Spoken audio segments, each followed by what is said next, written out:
Vamos ler a palavra do Senhor Jesus Cristo em honra ao único Deus que existe, Pai, Filho e Espírito Santo, a quem louvamos e desejamos com todo o nosso coração. Apocalipse 19, verso de número 1. Isso é o que sucede depois que a Babilônia ela cai, a Babel, a grande, ela cai. Os homens da terra que se contaminaram e que viviam às custas dela, eles choram, eles lamentam. Mas agora vamos para a parte dos remidos, dos redimidos, do povo do céu. O que é que eles falam quando ela cai? Verso de número 1, capítulo de número 19. Diz assim a palavra do Senhor Jesus. Depois disso, ouvi no céu algo semelhante à voz de uma grande multidão, que exclamava dizendo: Aleluia! A vitória, a glória e o poder de nosso Deus. Porque seus juízos são verdadeiros e justos. Ele julgou a grande prostituta que corrompia a terra com sua prostituição. Ele se vingou dela por ter o sangue dos seus servos em suas mãos. E eles disseram pela segunda vez: Aleluia! A fumaça sobe dela para todo sempre.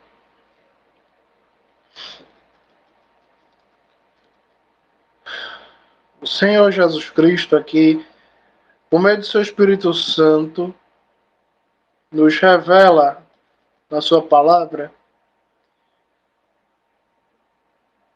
João, ouvindo uma voz vindo do céu, uma voz não de uma pessoa, mas de uma multidão. E eles estavam comemorando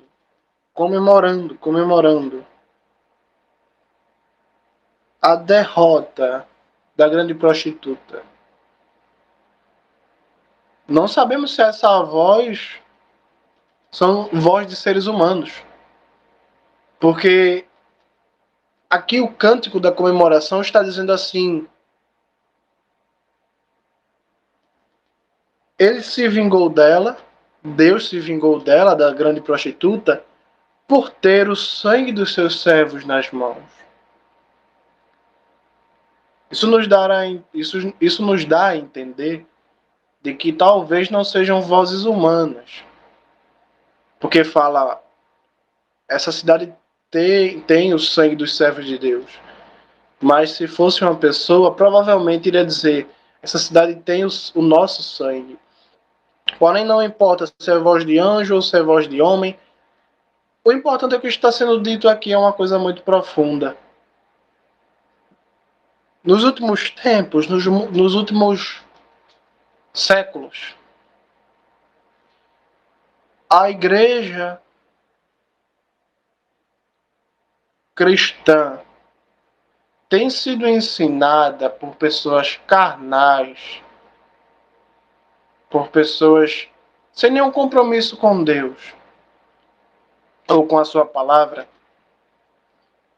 Por muito tempo, a igreja tem sido ensinada de que o Velho Testamento ele não tem mais serventia nenhuma, é apenas um livro de história, é apenas a história do que aconteceu no começo do mundo até a chegada de Jesus. Chegou Jesus, nada mais importa ali, são somente histórias e que não tem mais nenhum significado, nenhuma valia e nenhuma influência nos nossos dias.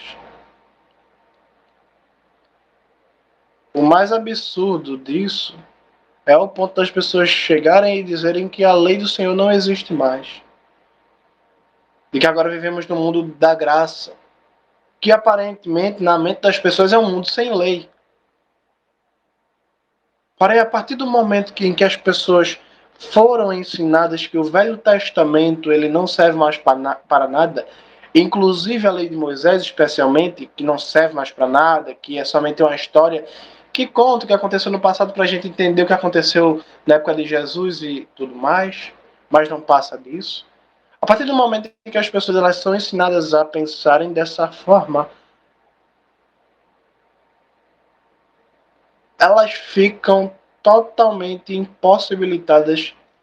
Não tem como entender o Novo Testamento sem entender o Velho.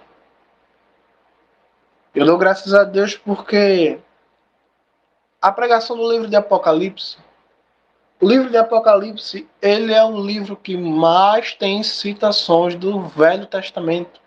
É o que mais tem referências ao Velho Testamento. É o que mais repete versículos do Velho Testamento. Há mais de 500 repetições do Velho Testamento nesse livro, Apocalipse. E a cada vez que lemos um versículo no livro de Apocalipse, acabamos lendo 3 ou 4 versículos no Velho Testamento. Porque, na verdade, o livro de Apocalipse é uma revelação, é uma junção de todas as profecias e a explicação delas de modo espiritual, não é de modo carnal, é de modo espiritual, juntando todas as profecias do Velho Testamento e explicando ela com símbolos espirituais, profecias que diz respeito à vinda de Jesus Cristo e o que acontece antes dessa vinda. Vemos aqui, por exemplo, vozes no céu. Não diz ser voz humana, voz de anjo, mas diz que está no céu. Lembrando que até esse momento não aconteceu o arrebatamento. Jesus ainda não voltou no livro de Apocalipse. Estamos quase no final do livro e ele ainda não voltou, mas ele vai voltar. E o livro de Apocalipse vai dizer isso nesse mesmo capítulo, mas não nesses versículos que vamos ler hoje. Os povos, as vozes que estão no céu, estão adorando a Deus, estão glorificando a Deus pela queda da grande prostituta. Porém, eles dizem uma coisa.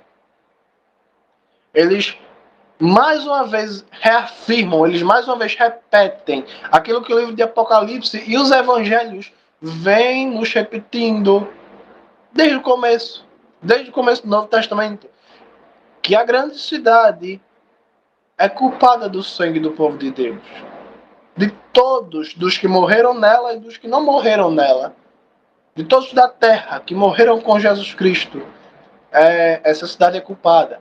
E vemos Jesus reafirmando diversas e diversas vezes que essa cidade é Jerusalém. Eles dizem algo interessante que se repete no Velho Testamento, olha que coisa. Que a fumaça dela suba para sempre. A fumaça dessa cidade, dessa prostituta, de Babel. Que essa fumaça ela suba para sempre, porque Deus vingou e deu cabo de sua culpa, porque ela era culpada do sangue do povo de Deus. Vamos ler a palavra do Senhor Jesus Cristo no livro de Isaías, capítulo de número 34, verso de número 10. Veja o que a profecia diz no livro de Isaías, capítulo de número 34, verso de número 10.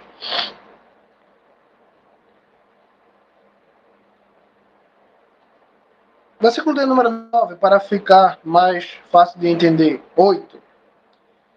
Versículo de número 8. Pois o Senhor tem um dia de vingança, um ano de retribuição pela luta contra Sião. Seus chibeiros serão transformados em betume, a poeira em enxofre e a terra em betume fervente, que não se extinguirá de noite ou de dia. Sua fumaça subirá eternamente. Em todas as gerações, ela ficará desolada. Ninguém nunca mais a atravessará.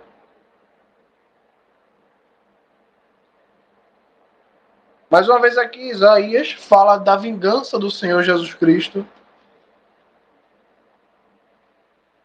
E ele diz que a terra, uma terra específica, os chibeiros dessa terra específica, serão transformados em betume fervente, em enxofre, que não se extinguirá de noite ou de dia. E essa fumaça desse lugar específico que Isaías está profetizando, essa fumaça sobe para todo sempre, semelhante ao cântico que acabamos de ler no livro de Apocalipse, que a fumaça dela suba para sempre. A vingança do Senhor Jesus Cristo, no livro de Isaías, diz respeito a Edom. Edom foi o povo descendente de Esaú.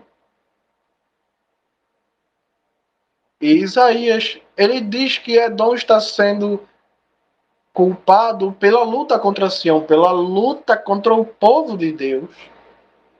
Semelhantemente, a grande prostituta aqui está sendo bebendo a vingança do Senhor Jesus Cristo, justamente por ter lutado e ensanguentado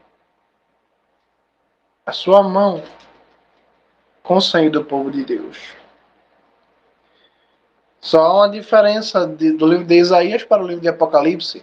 É que no lugar da grande prostituta, quem está é Edom.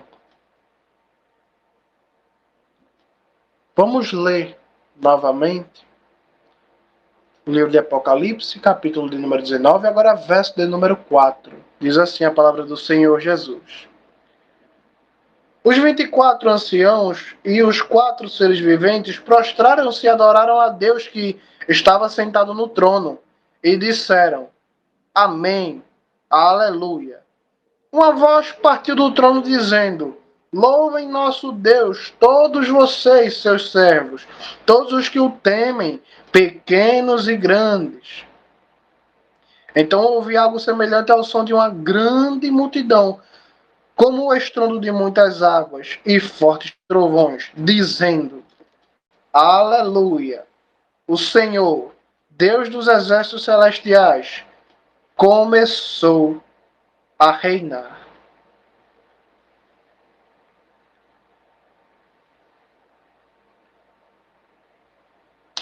Há aqui agora uma comemoração por parte de nós, a igreja, os servos de Deus. Aleluia! O Senhor começou a reinar. Não que Deus tenha deixado de reinar em algum momento, mas o que está se referindo aqui é o reino que nos foi prometido. O reino da Nova Jerusalém. Agora ele vai começar. O Senhor, Deus dos exércitos celestiais, ele vai começar a reinar.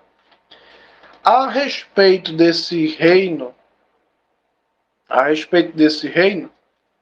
o livro de Salmos, capítulo de número 146, Salmo 146, verso de número 10, ele vai nos dizer a respeito desse reino vindouro que nos é prometido por parte do Senhor. No livro de Salmos 146, verso de número 10, a respeito desse reino vai dizer o seguinte: o Senhor reinará para sempre, seu Deus Sião, por todas as gerações. Aleluia, diz o Salmo. A respeito desse mesmo reino, o profeta Daniel, ele também nos fala a respeito desse reino. A palavra do Senhor vai dizer, no livro de Daniel, capítulo de número 7, verso de número 14, Daniel ele diz que viu o seguinte: o filho do homem se aproxima do ancião e foi conduzido à sua presença. Foram-lhe entregues o governo, a glória e o reino, para que todos os povos, nações e línguas lhe sirvam. Seu governo é um governo eterno, não passará, e seu reino jamais será destruído. No mesmo capítulo, capítulo 7 de Daniel, no verso de número 26, um anjo, ao que tudo indica é um anjo, se não for um dos 24 anciãos do livro de Apocalipse, diz o seguinte, Daniel 7, verso de número 26, diz o seguinte para Daniel: no entanto, quando o tribunal der sequência à sessão, o anticristo será destruído do seu domínio, ele será destituído do seu domínio, e será consumido e destruído por completo. Então o reino, o domínio e a grandeza dos reinos debaixo de todo o céu serão dados ao povo santo do Altíssimo. Seu reino é um reino eterno, e todos os líderes servirão a ele e lhe obedecerão. É sobre esse reino aqui, que será entregue aos filhos de Deus, que está sendo comemorado aqui. Agora começou o reino do Senhor, o reino que nos foi prometido. O Senhor está reinando nesse momento. Ele reina antes da fundação do mundo e antes de qualquer pessoa, qualquer coisa existir. Porém, quando a Bíblia fala que agora o Senhor começou a reinar, está falando do reino que ele prometeu estar junto conosco. O versículo seguinte do livro de Apocalipse começa a nos falar coisas gloriosas, coisas das quais nos alegramos muito ao ler. Apocalipse 19, verso de número 7. Apocalipse 19, 7. O povo continua cantando, dizendo assim: regozijemo-nos e nos alegremos, demos-lhes glória, porque chegou a hora do casamento do Cordeiro e a sua noiva está preparada. Linho fino, brilhante e puro foi-lhe dado para vestir. O linho fino são os atos justos do povo de Deus.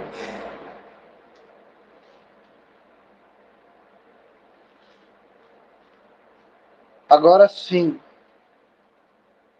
Agora, nesse momento do livro de Apocalipse, está para se cumprir a parábola das 10 virgens, onde o Senhor vem para se casar com as virgens que estão à sua espera e alertas. É nessa parte aqui onde se cumpre a parábola do rei que convidou seus servos, seus escravos, para a festa de casamento do seu filho. Uns foram, outros recusaram, enfim. É nesse momento em que percebemos em que muitos são chamados e poucos são os convidados que estão na festa. Uma vez mais nos deparamos com a oportunidade de ler novamente o Velho Testamento, porque disso se trata o livro de Apocalipse, disso se trata a palavra de Deus.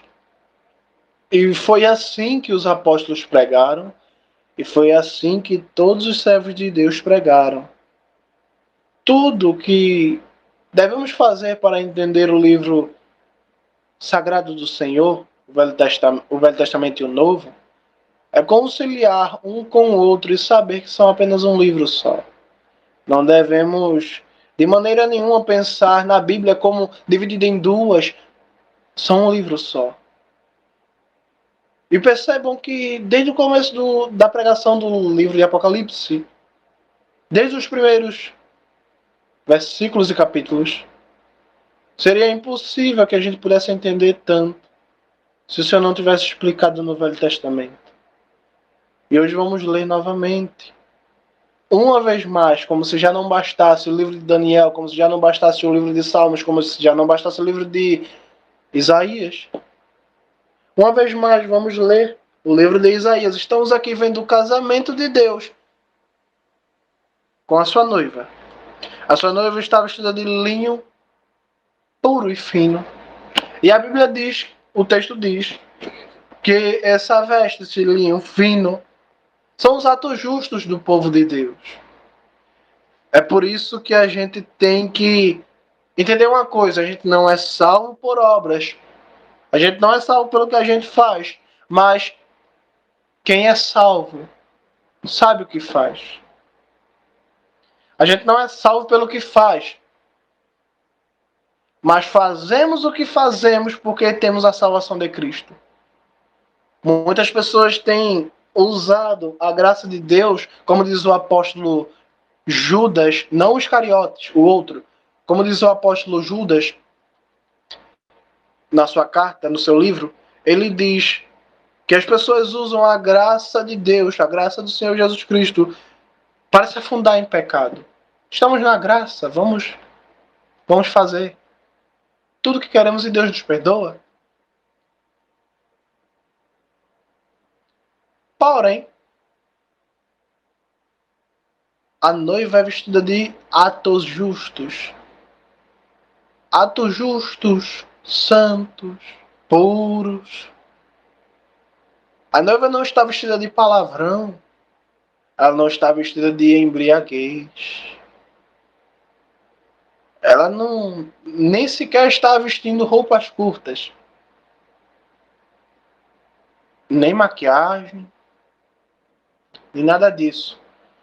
A noiva está vestindo pureza, justiça. E é dessa forma que a gente tem que ser. Porque se a gente é noiva, como é que a gente não se veste como a noiva? Como é que você reconhece uma noiva? Pela sua veste?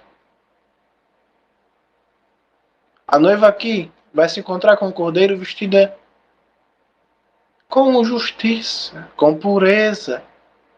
E o texto ainda nos dá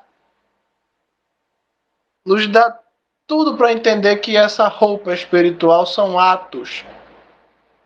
Que o texto explica, a roupa são os atos justos. Em outras palavras, só vai para o casamento quem tem atos justos. Não adianta. Sim, não somos salvos pelo que fazemos, somos salvos pelo que Jesus fez. Mas Jesus fez o que fez para que a gente pudesse fazer o que tem que ser feito. Justiça, pureza. E chega de pecado de estimação, já passou esse tempo, já se cansou, já não tem mais graça mais. Vivendo pecado não tem mais sentido. Já chegou um tempo em que não dá nem para esconder mais o quão danoso é para nós. Cabe a todos decidir isso. Porque todos são noivos, todos são virgens, mas sim, todos vão para a igreja, todos são crentes, todos são cristãos, mas somente 5 das 10 virgens foram para o céu. Sim, estavam 2 pessoas no campo, mas somente uma foi levada, outra foi deixada. Estavam dois numa cama, estavam os dois fazendo a mesma coisa, estavam dois sendo chamados de cristãos, estavam dois cantando no coral da igreja, estavam dois pregando, lendo a Bíblia, mas somente um foi levado. E a respeito desse casamento, Isaías ele fala, e dessa vez Isaías ele fala, amando do Senhor, de uma maneira bem clara. Não com profecias duplas que servem tanto para Edom quanto para a grande prostituta, tanto para a Babilônia dos caldeus quanto para Babel a grande. Dessa vez é uma profecia com destino único. Isaías 62, verso de número 3. Isaías 62, verso de número 3. Diz o Senhor o seguinte: você será uma coroa gloriosa na mão do Senhor, um diadema real mantido por Deus. Você não mais será chamada Azuvá, que significa abandonada, nem sua terra será chamada Shimamá, que significa desolada. Em vez disso, você será chamada Hefzibá, que significa meu deleite está nela. E sua terra será chamada Beulá, que significa casada. Pois o Senhor se deleita em você, e sua terra será casada, como como o jovem desposa a moça, seus filhos a desposarão. Como o noivo se regozija com a noiva, seu Deus se regozijará com você.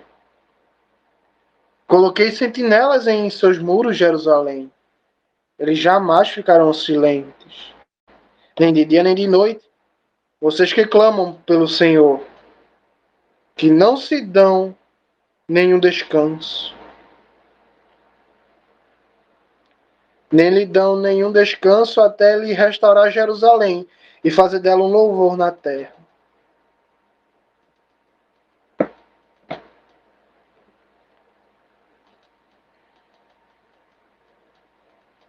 Essa profecia aqui é sobre Jerusalém.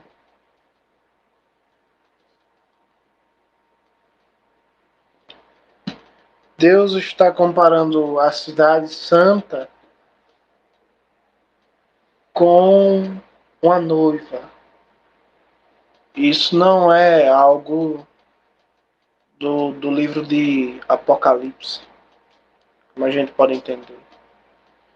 Se por um lado vemos na terra uma Israel, lamento muito, está sendo atacada, tantos inocentes. Mas se por um lado vemos uma Israel aqui na Bíblia, prostituta, está vestida de linho, de ouro, mas não é o linho da justiça que a noiva está. É uma prostituta, não é uma noiva. Deus compara aquela Israel dos tempos de Ezequiel como uma prostituta. Mas todos aqueles de Israel, isso eu estou falando não só no sentido de descendência de família israelense, mas no sentido espiritual também. Todos aqueles que não trocam o seu Deus por um pedaço de pau, de pedra, de heresia, por homem ou por mulher, que não trocam o seu Deus por uma pintura, nem pela mentira, nem pelo mentiroso, nem pelo norte, nem pelo sul, leste ou oeste. Aqueles que conhecem seu Deus, como diz o livro de Daniel, esses são a noiva. Aqueles que um dia estiveram casados com Deus, mas fornicaram com os ídolos, são prostitutas, não são mais noiva, não são mais considerados parte da família. E eu queria continuar pregando o livro de Apocalipse, mas o próximo versículo eu não posso pregar. Porque o próximo versículo envolve quase 2 capítulos de um livro do Velho Testamento que eu só posso ler na próxima pregação por causa do tempo. Mas essa foi a pregação de hoje. E é assim que Deus nos vê, como uma noiva. Deus nos abençoe sempre, nos conceda a sua paz, dando graças ao Senhor Jesus Cristo pela sua paz, que é tão grande na terra. Glória a Deus.